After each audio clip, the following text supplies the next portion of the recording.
SolveYourTech.com, your source for how-to guides and tutorials.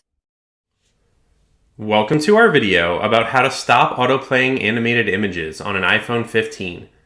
If this guide helps you out, then please consider subscribing and liking this video.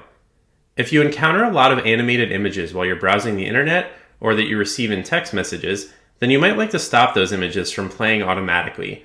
You can do this by changing a setting within the Settings app. To get started, simply tap the Settings icon to open the app. You can then scroll down and choose the Accessibility option, and then you can select Motion in the Vision section at the top of this menu. Now you just need to find the Autoplay Animated Images option, and then tap the button to the right of it to turn it off. Now the next time you receive an animated image in a text message, it's going to have a play button on it instead of playing automatically. The same goes for any animated images that you encounter while you're browsing the web in Safari.